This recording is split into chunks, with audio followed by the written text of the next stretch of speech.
Carter, Managing Director of the Rockefeller Foundation.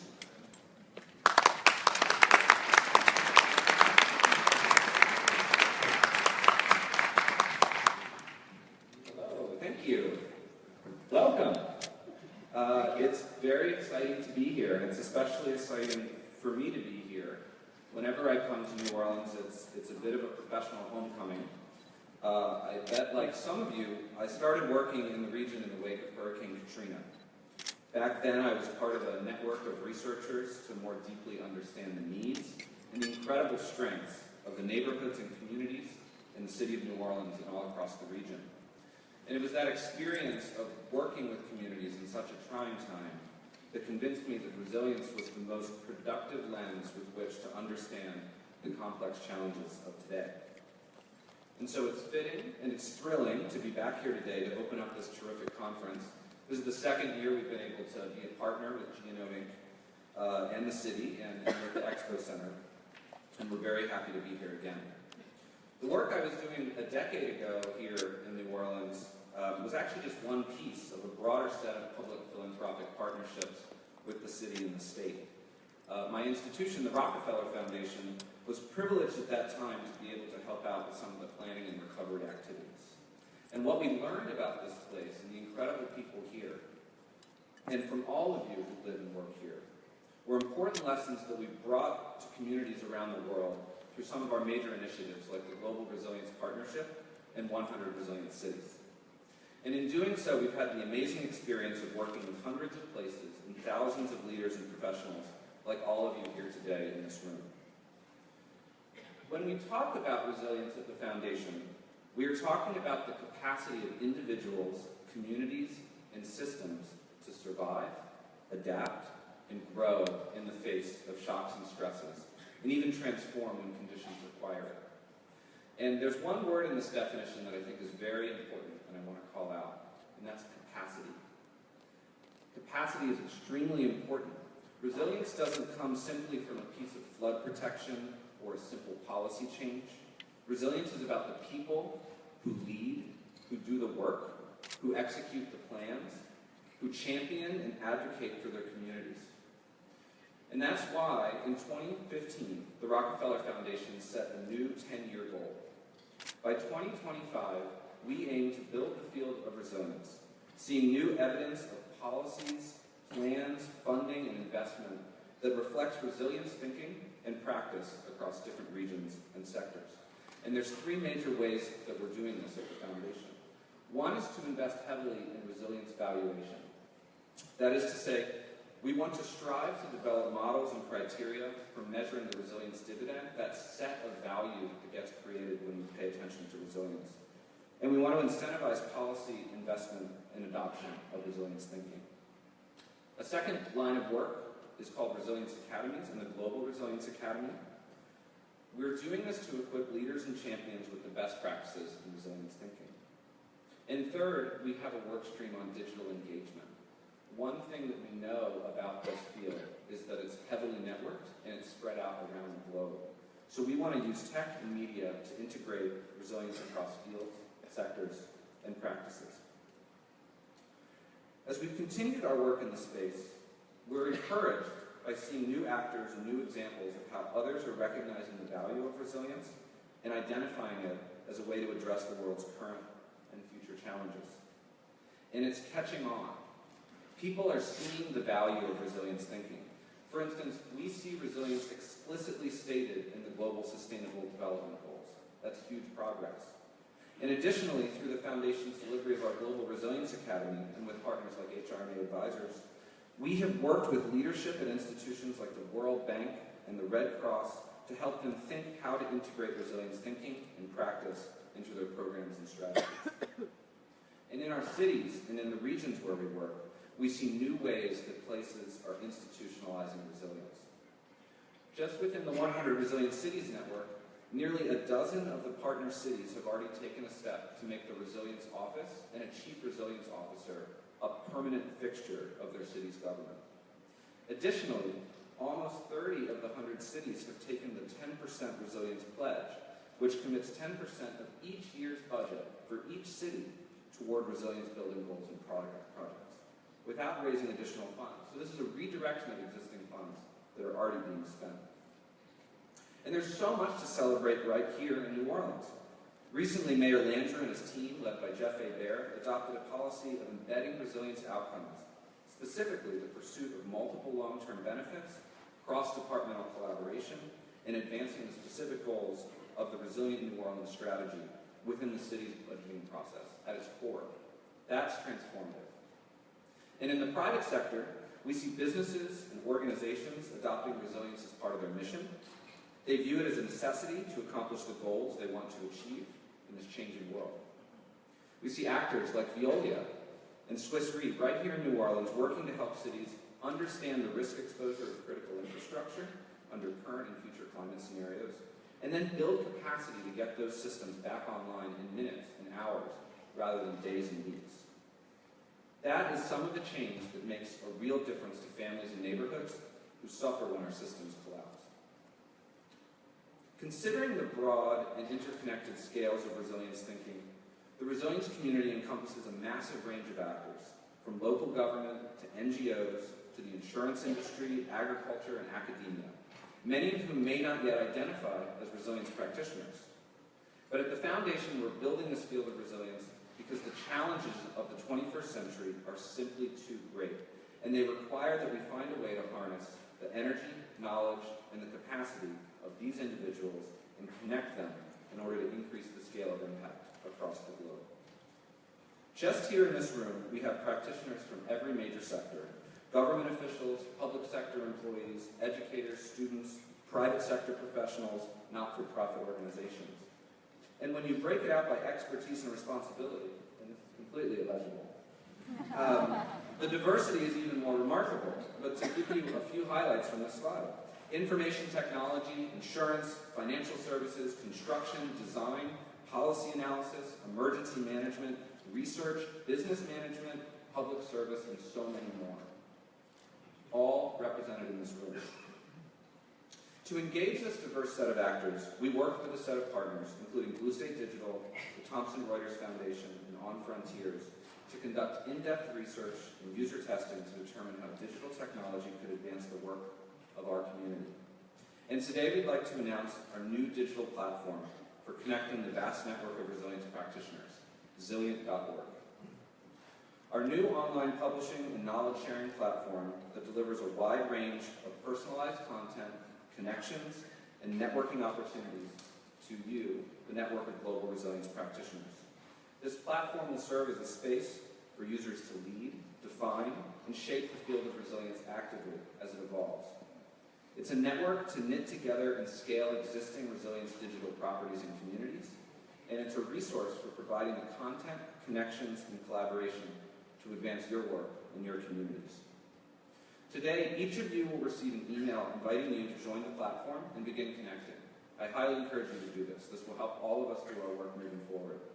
And additionally, we'll have a booth set up in the expo hall where you can try the site, learn more about the team, and learn about how we'll connect to your work moving forward. Again, we're delighted to have the opportunity to help launch this program and to be here at ResCon. The ResCon conference is just one example of the network of resilience practitioners and the incredible depth of resilience knowledge that we see here in this state. And it's so wonderful to have the governor, John Bel Edwards, here, and also have him here so that we can thank him for his incredible contribution and tremendous leadership in making Louisiana a leading example of resilience for the rest of the country and in all of their work. Governor, the work you and your team, including Pat Forbes and Matt Sanders and the whole team of the Office of Community Development, what they do is remarkable. Not only are we at Rockefeller Foundation watching in admiration at the courage and vision which you've brought to this work, but I want to let you know the whole world's watching. We view Louisiana and the Gulf Coast and the work that you're doing as a model. It's on the very cutting edge, and we're so happy to have you here to help us open up ResCon. Thank you so much.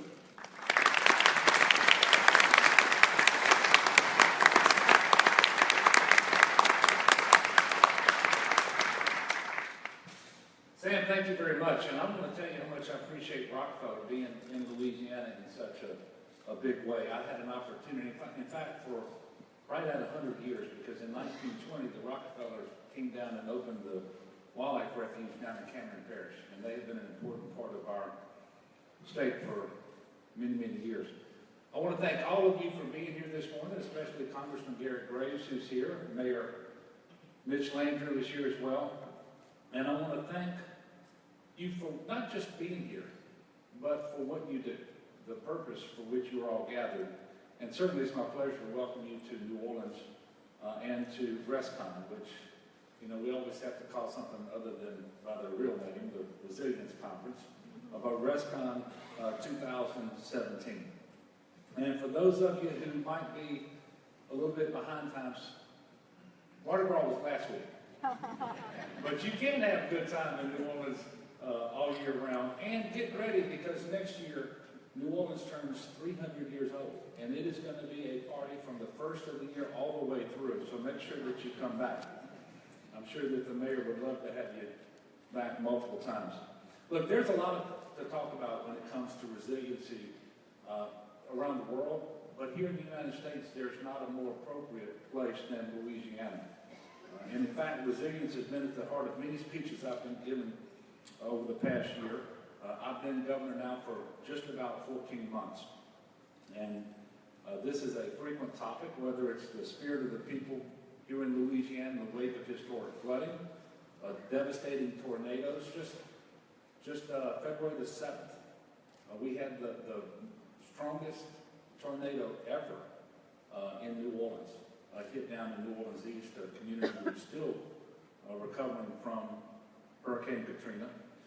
But also with respect to hazard mitigation, protect our communities from future disasters, or restoring Louisiana's incredible coastal wetlands. So I'm excited today to share with you some ways that Louisiana is leading the charge to create new models for community resilience. And again, not only for Louisiana, but for the rest of the country and indeed for the rest of the world.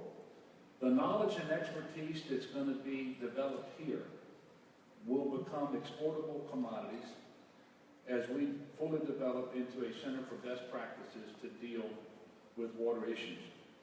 And in Louisiana, there certainly is no time to waste. We can never predict when the next hurricane is going to hit, but we know that it will. We don't know when another flood's going to occur, but we know that it will.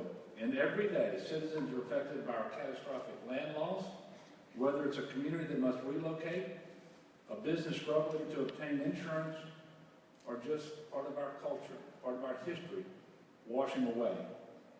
The Coastal Protection and Restoration Authority, the CPRA, has done a great job of using incredibly sophisticated data to pinpoint new and best practices for addressing our ever-changing ecosystem.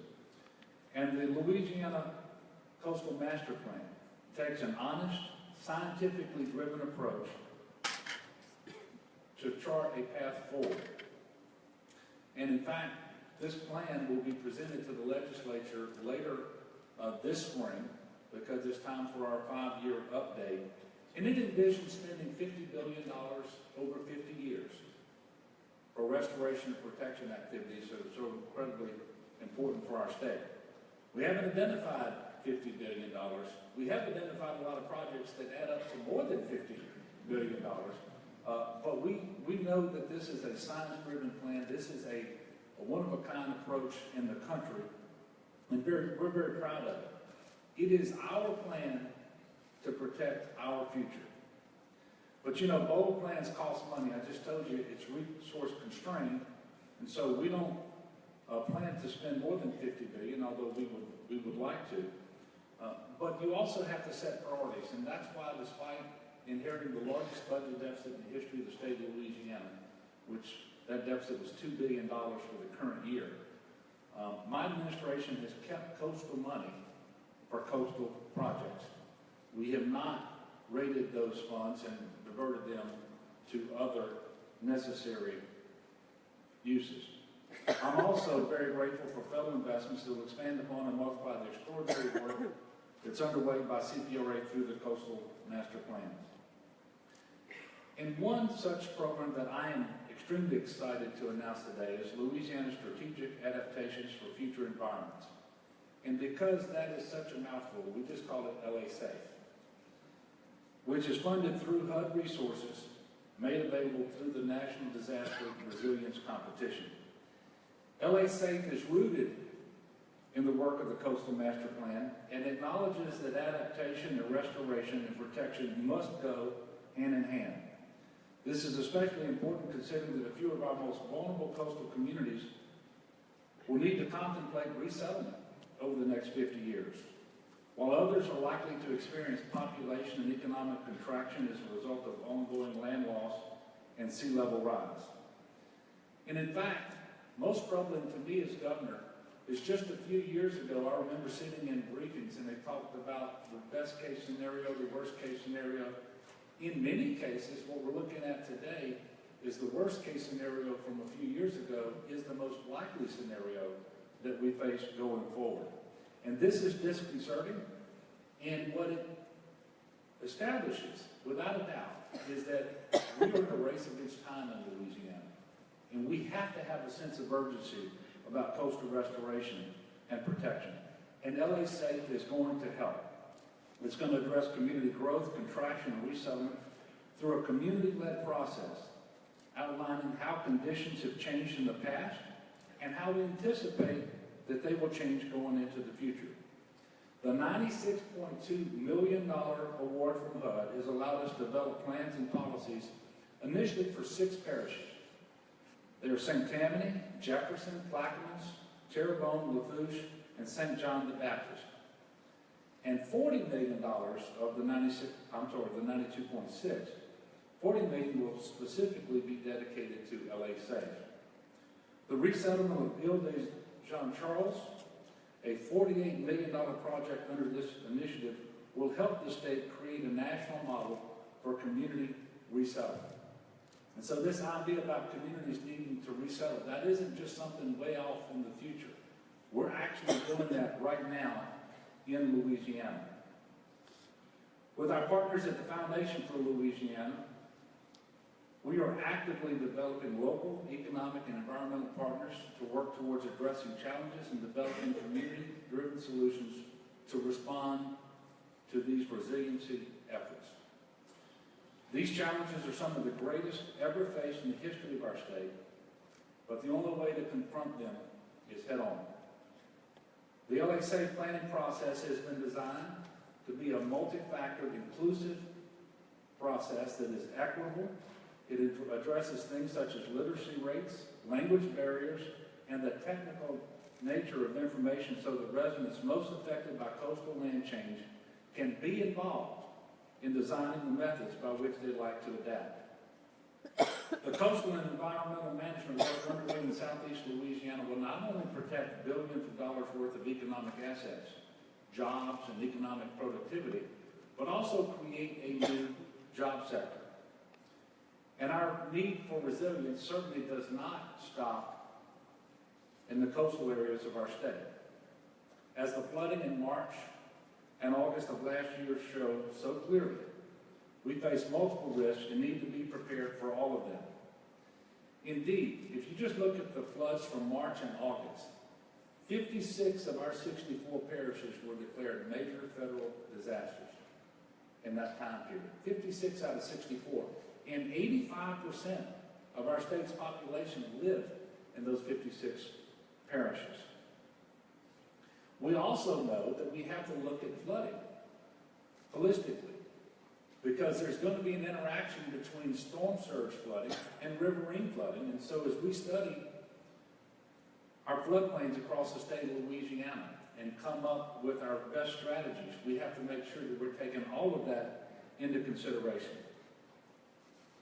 Investments in resilience building activities are anticipated to create a 23% surge in job growth in the water management sector, with an average wage that exceeds $50,000 per year and includes both middle and high-skilled job opportunities. Now, this job growth is going to put Louisiana residents to work. It will diversify our economy and position Louisiana to export this unique knowledge base nationally and internationally. And I will tell you, as a state that is still too dependent upon the hydrocarbon markets, any opportunity that we have to diversify our economy and create new jobs is an opportunity that we have to take advantage of. So the reality is, we are all in this together. These are Louisiana's communities, Louisiana's cultural resources, and it's our job to protect them. And nationally, I can tell you that Louisiana plays a significant part in the national economy. When you look at navigation, fisheries, hydrocarbons, look at the unique history that we have here in Louisiana and our culture. So it's not just important to us here in Louisiana, but I would argue it's very important for the nation as a whole that we get this right. So we look forward to growing our effort in partnership with other allies, including the Greater New Orleans Foundation, national philanthropies, and other state agencies and potential investors. And I ask everybody in the room today to consider new ideas, to be bold, be open to taking the necessary steps to build more resilient communities, not just in Louisiana, but around the world. The sea level isn't just rising here. Subsidence isn't just a problem here. Coastal erosion is not just a problem in Louisiana. I additionally ask all of you to get involved by visiting lasafe.la.gov for more information and to stay involved as we move forward. And finally, I want to stop where I started, and that is just to thank you for being here, for the commitment you've already shown to resiliency. And I would ask you to partner with the state of Louisiana, because while we certainly have more than our fair share of challenges, every challenge that has presented itself in the 14 months that I've been governor has also been an opportunity. And that is true around our resiliency efforts too. So thank you, God bless. It is not Mardi Gras, but go out there and have a good time. Thank you very much.